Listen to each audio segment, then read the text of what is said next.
آج سے 50 سال پہلے ہندوستان کو ایک غلط فہمی ہوئی تھی.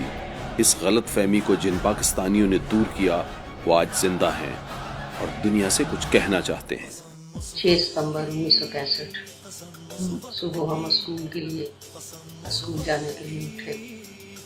پتہ چلا کہ ہم پر حملہ ہو گیا. بغیر بتائے میرے والد صاحب آرمی میں تھے اور انہوں نے تیاری پکڑی ہوئی تھی، اپنا یونیفارم پہن رہے تھے جانے کے لیے. تھوڑی دیر کے بعد یہ ایک جیپ آئی، بابو کو لے کے چلی گئی. میں اور میرا چھوٹا بھائی ہم نے اپنی سائیکلیں پکڑی اور دوڑے. جب وہاں پہنچے تو بہت دنیا کھڑی تھی، مسلسل جا رہی تھی جیپیں بھی اور ٹرک بھی، اور اللہ اکبر کے نعرے لگ رہے تھے. مجھے پتہ نہیں کیا ہوا کہ میں نے رونا شروع کر دیا. میں کوئی 9 سال کی تھی.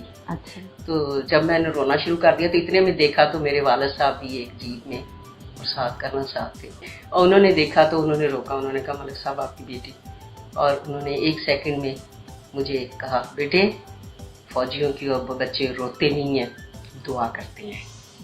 تو ابو نے میری طرف دیکھا اور کہا دعا کرنا کہ مجھے اللہ تعالیٰ شہادت کا درجہ دے. میں نے اور رونا شروع کر دیا کیونکہ میں اپنے ابو کے ساتھ بہت اٹیچ تھی.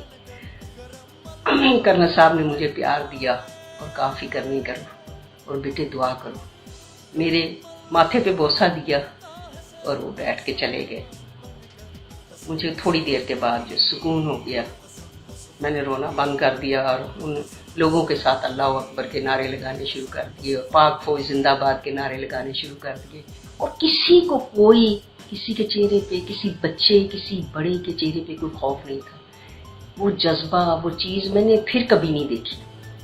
آج وہ نظر آ رہی ہے. وہ میں حیران ہوں کہ وہ 17 دن کیسے گزرے. وہ 17 دن اس طرح سے گزرے کہ ہمیں اپنا باپ بھی بھول گیا. ہم سب کے لیے دعا کرتے تھے. کوئی خوف، کوئی ڈر، کسی قسم کا کچھ نہیں تھا.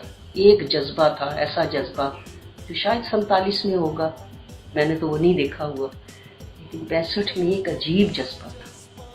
ملکہ ترنم نور جہاں نے وہاں جا کے ترانے گائے. ایک ترانہ تھا بڑا مشہور و معروف، مہاراج کھیڑ تلوار دی جنگ کھیڑنی ہوندی زنانیاں دی، اور اے مرد مجاہد جاگ ذرا وقت شہادت ہے آیا، اللہ اکبر.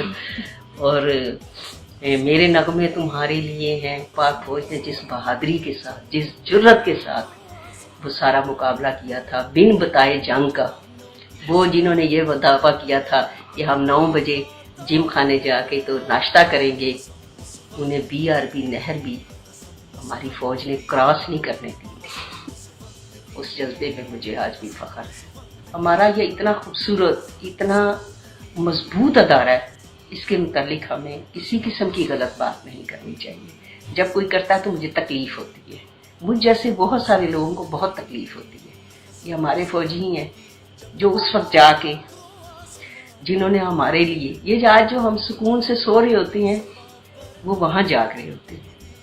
ہمیں ان کے لیے دعا گو ہونا چاہیے، ان کے ساتھ قدم سے قدم ملا کے چلنا چاہیے.